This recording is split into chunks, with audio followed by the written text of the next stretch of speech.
कम या ज्यादा क्या रहने वाली है इस बार कंप्यूटर साइंस की कट ऑफ, उसके ऊपर आज चर्चा करेंगे। यस, बहुत सारे स्टूडेंट्स होंगे जो इस वक्त इस कश्मकश में होंगे कि क्या करना चाहिए, आगे की तैयारी कर लेनी चाहिए या फिर हमें जो है वो वेट करना चाहिए रिजल्ट का। देखो, मैं आपका डिसीजन नहीं बदलने आई हूँ, मैं बस आपको गाइड करने आई हूँ कि अभी हम लोग क्या कर सकते हैं।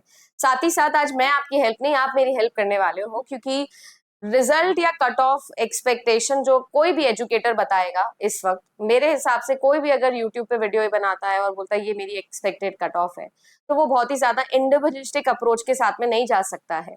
ठीक है, हम मुझे पेपर कैसा लगा और पेपर कैसा था वो आप लोग बेटर बता पाओगे। मैं मुझे कैसा लगा मैं तो फर्स्ट ग्लांस में बताऊंगी, और हम तो टीचर्स है, हमारा तो काम पढ़ाने का है, तो हम तो ज्यादातर चीजें कवर करते हैं, तो मुझे तो लगेगा डुएबल है डुएबल है डुएबल है। बट यस, इस बार के पेपर लेवल के ऊपर जरूर डिस्कशन करूंगी। पॉइंट नंबर 1, पॉइंट नंबर 2 मैं डिस्कस करूंगी कि आप मेरी कैसे मदद कर सकते हो और हम कट ऑफ एनालिसिस कैसे करेंगे। And point number 3 is very very important point, कौन कौन से क्वेश्चंस आपको लगता है कि चैलेंजेबल होने चाहिए। मेरे पास कुछ क्वेश्चंस आए हैं डेफिनेटली जो है, और क्वेश्चंस का मैं वेट कर रही हूँ सो दैट मैं एक डिटेल वीडियो इस पर बना सकूं। छोटा सा वीडियो है, ध्यान दीजिएगा। और साथ ही साथ अगर आप चैनल पर नए हैं तो फॉर द फर्स्ट टाइम भाई, आप अगर प्रिपेयर करना चाहते हैं तो आप लोग सब्सक्राइब कर सकते हैं। आप पेड लेना चाहते हैं तो कंप्यूटर साइंस का नया बैच जो है वो मैंने ऑलरेडी स्टार्ट कर दिया है 7 जुलाई, है ना। 7 जुलाई मैंने नया बैच स्टार्ट किया है, टीओसी कंपाइलर से शुरुआत कर रही हूँ। अगर आप from very basic zero level से पढ़ना चाहते हो ज्वाइन कर सकते हो जेआरएफ अड्डा एप्लीकेशन पर, नहीं तो ये जो गिवन नंबर्स है इन पर जाके ज्वाइन कर सकते हो। सबसे पहला पॉइंट, ज्यादातर स्टूडेंट जो इस वाले एग्जामिनेशन को दिए होंगे उन सभी स्टूडेंट्स के लिए मैं ये पूछना चाहती हूँ, जो हेल्प मैं पहले आप लोगों से पूछूंगी।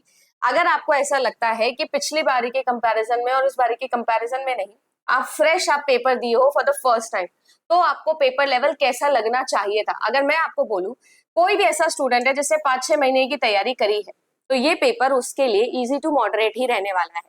ये मैं तब से बोल रही हूँ जब स्टूडेंट का फर्स्ट रिएक्शन मैंने नोटिस किया था, स्टूडेंट का फर्स्ट रिएक्शन मैंने दिया था। ये चीज मैंने आपको, जब हमारा पेपर हुआ था उसी शाम मैंने आपके लिए अनाउंस कर दिया था कि पेपर का level is easy to moderate, paper difficult नहीं है। ये पेपर डिफिकल्ट जिसको लग रहा है मेरे हिसाब से उन्होंने तैयारी नहीं की है। मुझे पता है कि मैं थोड़ा हार्शली बोल रही हूँ, बट ये चीज सही है। अगर आपको डायरेक्टली कोहेशन के लेवल्स लगाने बोल रहा है, कपलिंग के लेवल्स लगाने बोल रहा है, डायरेक्टली स्ट्रेट फॉरवर्ड आपसे डेफिनेशन पूछ रहा है, and you think that this is difficult, then definitely we have to prepare harder. दूसरी चीज, क्या ये पेपर में मैम आपको लगता है कि क्योंकि आप पेपर इजी टू मॉडरेट हो तो आपको बहुत ही ज्यादा हाई चली जानी चाहिए? देखो, मेरे अकॉर्डिंग मैं बता रही हूँ, मैं मेरा पोल डाल रही हूँ, आप लोग अपना पोल डालना, हम डिसाइड करेंगे फिर। बट यस, मेरे अकॉर्डिंग इस पेपर की कट ऑफ ऐसे टू हाई जाने के अगर चांसेस होते तो मेरे ये पेपर इतना ज्यादा लेंदी नहीं लगता बच्चों को। समझ रहे हो? 2023 फरवरी में भी सेम पैटर्न पर पेपर आया था, बहुत स्ट्रेट फॉरवर्ड आया था, 218 जेआरएफ जनरल की कट ऑफ चली गई थी। ये पेपर वैसा पेपर नहीं था, डेफिनेटली उससे कम कट ऑफ जाने वाली है। ऐसा नहीं है कि 218 पार कर जाएगी, बट यस, ये पेपर टाइम कंज्यूमिंग बहुत था। इस पेपर के डीआई को लेकर बड़ा चर्चा हुआ, मैम 23-23 मिनट हमने डीआई में लगाए, तो इसका मतलब आपने डीआई ढंग से प्रैक्टिस नहीं किया था। ये डीआई 23 मिनट वाला डीआई नहीं था। ठीक है, स्टूडेंट के फर्स्ट रिएक्शन पर एजुकेटर बात कर सकता है, हम सब बात कर सकते हैं, बट जब मैंने ये डीआई देखा या मैंने ये जब डिस्कस किया बाकी मेंबर्स से भी मेरे टीम के, ये डीआई वो डीआई नहीं था जिसमें आप बैठ के स्टक हो जाओ कि मैम सॉल्व नहीं हो रहा है। शायद हमने ढंग से टेबल को डिकोड नहीं किया है। Again I will talk about practice. ठीक है, कड़वी लग सकती है, बट वही है कि डॉक्टर और टीचर कड़वी बातें ही बोलते हैं, तो मैं कड़वा ही बोलूंगी। दूसरी चीज, अगर इस पेपर के लेवल की बात करूं तो पेपर 1 में भी और पेपर 2 में भी कम्युनिकेशन के अगर मैं क्वेश्चंस को हटा दूं तो इसके अलावा इस सभी पेपर के अंदर अगर आपने पढ़ाई करी है, आपने तैयारी करी है, तो बस सारा गेम टाइम मैनेजमेंट का है। तो जिस बच्चे की टाइम मैनेजमेंट अच्छी नहीं रही होगी वो 160 से 170 की रेंज में रुक गया होगा, और जिसने अच्छा टाइम मैनेज किया होगा वो 100%, बीच की कोई रेंज नहीं है, वो 100% 200 के आसपास पहुंच गया होगा। ये एक स्पेयर जो डाइवर्सिटी है ना, ये मुझे देखने मिली है इस बार एग्जाम के अंदर, ज्यादातर स्कोर्स के अंदर जो पोल मैंने लगाए हैं अभी तक उनके अंदर 160 से 170, और नहीं तो डायरेक्टली 200 के क्लोज। कुछ बच्चों के 200 प्लस भी है, 210 से भी ज्यादा नंबर है कुछ बच्चों के तो उस पोल के अंदर। तो अगर मैं बोलूं कि कट ऑफ बहुत ज्यादा हाई जाएगी तो बहुत ज्यादा हाई मेरे अकॉर्डिंग नहीं जाएगी, ये एक जनरल पॉइंट ऑफ व्यू बता रही हूँ। बट यस, मैं ये जरूर बोल सकती हूँ कि अगर आपने अच्छी तैयारी करी हुई है, आपने लगा के पढ़ाई करी है विदाउट एनी डिस्ट्रैक्शन, और जेन्युइनली कोई बैच के साथ में पढ़ाई करे हो, जहां पर आपने डेली रूटीन में पढ़ाई करी है, पेपर अटेम्प्ट करना सीखा है, टाइम मैनेजमेंट आपने सीखा है, तो आपको मुश्किल नहीं आनी चाहिए थी। आई है इसका मतलब ये है कि आपकी कंसिस्टेंसी में कहीं लैक है, रिवीजन में कहीं लैक है, और वो अपन पूरा कर लेंगे, दिक्कत नहीं है। दूसरी चीज, आप मेरी कैसे हेल्प करेंगे, मैं इस वीडियो के नीचे भी एक पोल लगाने वाली हूँ, और इसके अलावा मैं जो है वो जेआरएफ अड्डा एप्लीकेशन पर भी आपके लिए एक पोल लगाऊंगी। That will be a free poll. आपको कुछ नहीं करना है, जाकर वहां पर जो है वो अपना स्कोर लगाना है कि आपके नंबर कितने बन रहे हैं। अगर आप ये पेपर दियो तभी आप ये वीडियो देख रहे हो, तो आपको बस बताना है कि आपके कितने नंबर बन रहे हैं।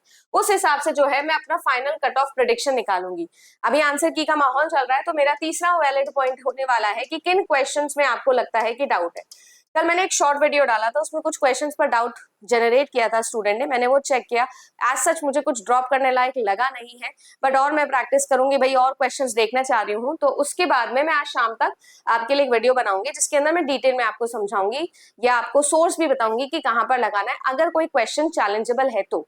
ये कम्युनिकेशन के क्वेश्चन चैलेंजेबल नहीं है, ठीक है ना। बहुत सारे बच्चे ये कंफ्यूज हो रहे हैं, तो ऐसा नहीं होना है। तो अगर आपको समझ में आया हो, लगा हो कि मैंने जेन्युइन बोला है, अच्छा और बुरा नहीं, मैंने जेन्युइन बोला है, तो जरूर कमेंट सेक्शन में बताइएगा। आपका एक्सपीरियंस कैसा था ये भी बताइएगा, और आपके अकॉर्डिंग आपके कितने नंबर बन रहे हैं, ये आपको पेपर कैसा लगा जरूर बताइएगा। शांति से, आराम से, प्यार से सोच के कमेंट करना, लिखना। पेपर बहुत बेकार, आपका पेपर बुरा हुआ इसका मतलब ये नहीं है पेपर बुरा था, और आपका पेपर बहुत अच्छा हुआ इसका मतलब ये नहीं था पेपर बहुत इजी था। हमारी तैयारी और हमारा पेपर अटेम्प्ट दोनों जुड़े हुए हैं। सबके लिए वो पेपर कैसा था मैं वो बात कर रही हूँ। ये पेपर इजी टू मॉडरेट था, जिसने तैयारी करी है उसके लिए। पेपर लेंथी था, टाइम कंज्यूमिंग था, सारा गेम सिर्फ और सिर्फ मैनेजमेंट का था कि पेपर में टाइम कैसे मैनेज करा होगा किसी भी स्टूडेंट ने। और एप्लीकेशन अगर आपकी अच्छी है तो you will definitely score more than 200 in this examination. Okay, thank you so much. मिलते हैं आप सभी लोगों से हमारे नेक्स्ट वीडियो के अंदर। रात को 9 बजे मैं एक डिटेल लाइव वीडियो बना रही हूँ, अगर ज्वाइन करोगे तो सारी चीजें, सारी कट ऑफ सब्जेक्ट वाइज में डिस्कस करने वाली हूँ। धन्यवाद।